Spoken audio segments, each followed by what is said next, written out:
There you have it. Colored Valley Cooks Salisbury steak.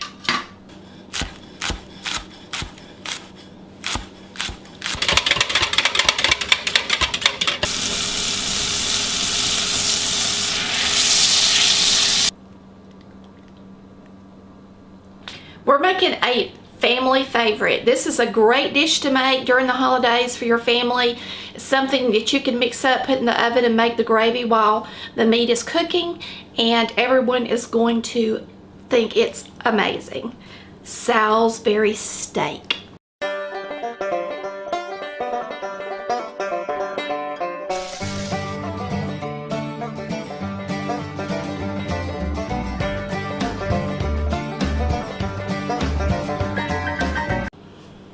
We're going to start off with 1.5 pounds of ground chuck. I'm going to put in a 1/2 teaspoon of pepper. We're going to use a packet of Lipton onion. I chose beefy onion because this is a beef dish. Of course, they have different ones. So we're going to pour this in here. Remember, this has a lot of salt in it. And it has onion in it, but we're going to put some green onion in there too. We're going to use 1 egg. This is an actual jumbo egg, so just make sure you at least use a large egg. We're going to use some crackers. You can use breadcrumbs, stuff and mix, whatever you've got handy. Make your own breadcrumbs. But the great thing about using crackers is everybody's got some. And if you don't, you need to buy some, okay? I'm going to use about 1/2 sleeve of these in here. So you're just going to crunch them.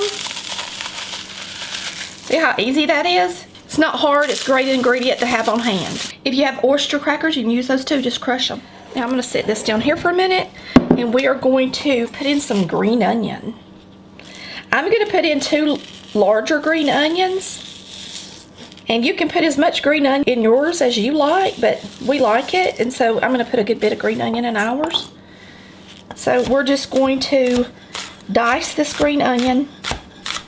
Good thing about dicing the onion and putting it in there is it's not going to separate your meat like big chunks of regular onion will. If you like our cut boards or anything you see in our kitchen, you can go to www.coloredvalleycooks.com. There are tabs at the top for different categories for you to buy and purchase my favorite things through Amazon. And then these cutting boards are actually through an individual guy named Kevin who makes them custom made. We're going to get this onion in the bowl. Now for our secret ingredients. Everybody should have these ingredients at home. I'm trying to make this simple so that it's not hard for you to make it. We're going to use some yellow mustard. We're going to use about 2 teaspoons. I'm going to use a couple of tablespoons of ketchup.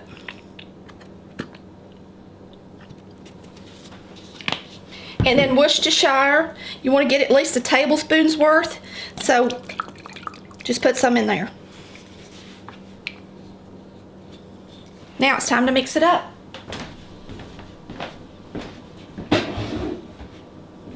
It is just too hard to try to mix up a meatloaf or steak, or there's a lot of things you just need to use your hands for, and this is one of them. I was going to try to do it for those that hate me cooking with my hands, but let's do it like I would do it, like Mama would do it, like Granny would do it. We're using our hands, mixing this up. Smells so good already. We're going to make some patties out of these, and we're going to place them on a pan so that we can cook them in the oven. Now, the good thing about using the oven to do these is because they have a lot of ingredients in them, especially ketchup and stuff like that, they'll tend to want to stick to the bottom and burn. If you put them in the oven and just make your gravy on the stove top, then you don't have anything to worry about. They're going to be beautiful. They're going to look good. All the grease is going to come out of them. They're just going to do great. But try to get them all about the same height in your pan. Now let me wash my hands and we'll get them in the oven. Okay, we're going to get our steaks in the oven, and I'm going to cook these at 350 degrees for 30 minutes. Now everybody's oven is different. Just make sure that you get this meat all the way done, even in the center, because it's ground beef. Okay. All right, while you're cooking your steak, you can go ahead and start prepping for your gravy. We are going to use a small yellow onion, and I am just going to slice it in small strips. You can't make Salisbury steak without a delicious gravy. Now, we didn't put garlic in our steak, but we are going to put some fresh garlic in our gravy. And it will be one of the last things that goes in because you want it to taste fresh. Now we have a ½ pint of mushrooms. And I think that's more than enough for our gravy.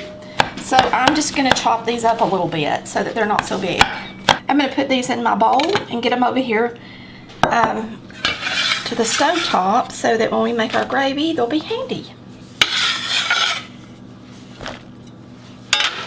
So there's our mushroom and our onion. And our garlic will go in last, okay? After our gravy is really made. All right, let's go over here. Now we can go ahead and preheat an iron skillet. Right now it's on a low temperature, preheating. And while we do that, we can go ahead and put a ½ stick of butter in our skillet and let that be melted. I am going to open up some beef stock. Now I prefer stock over broth, so if you're making it and you want it to be hearty, then buy the stock. And if you have some on hand that you made at home, of course use it. It smells so good. I say we use it all. This is a 32-ounce container of stock, so let's just use it all. I think it'll probably be right at 4 cups. Now we're going to put in some cornstarch. We're using cornstarch instead of flour so that our gravy is a nice clear brown gravy, okay? If you use flour and milk, then it would be cloudy and creamy looking. That is not what we want. So I'm going to use cornstarch. I'm using the tablespoons, and I'm actually going to use 5. Now we're going to mix the cornstarch in our stock. Make sure you beat it good. You want to use a wire whisk and make sure that cornstarch gets down in there good, so that you do not wind up with a lumpy gravy. Let's go ahead and put in some Worcestershire sauce while we're at it. Put in about a tablespoon.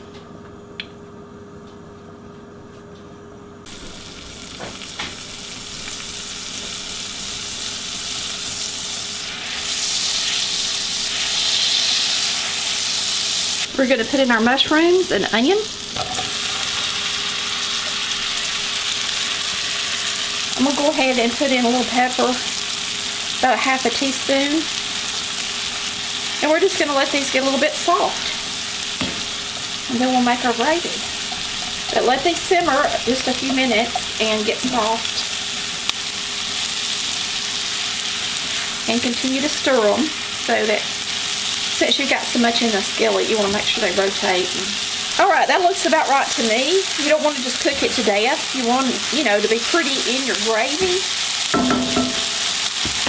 Now I'm going to whisk. You can see that the cornstarch is kind of made its way down to the bottom of my stock. So we're just going to whisk it really well. And then we're going to pour it into the skillet. Now using cornstarch will actually clear it up once it thickens, okay? Now at this point is when I'm going to add my garlic. I did not want my garlic to sit on the bottom of the skillet and roast.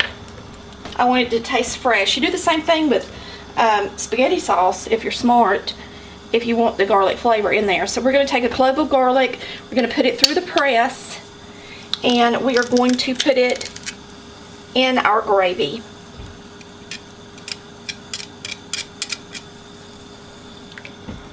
And one ought to be plenty to give it some flavor. So we're just going to wait till this heats up and thickens. It'll just take a minute. Okay, our steak's got about 4 minutes left on the clock. You can see as it heats up, it's starting to turn brown. So the color of the stock is going to come back, and the starch is going to turn clear once it heats.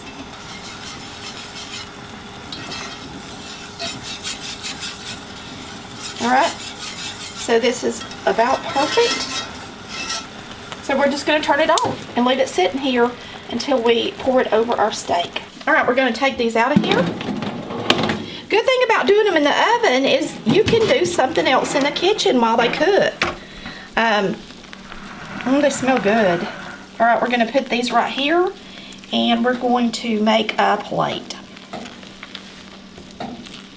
Alright, we're going to use this steak. We're going to put it on our plate. Alright, we're going to put our gravy over the top.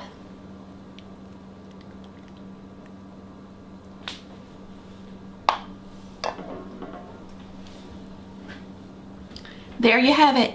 Colored Valley Cooks Salisbury steak. Does that look good or what? Be really good with some cream potatoes, y'all. Let's have a taste.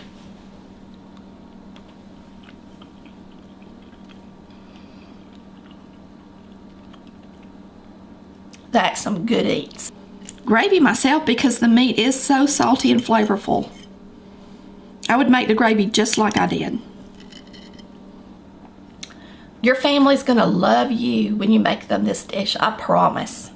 It is so good. Make some cream potatoes and peas or green beans to go with it. Wow, how delicious is that?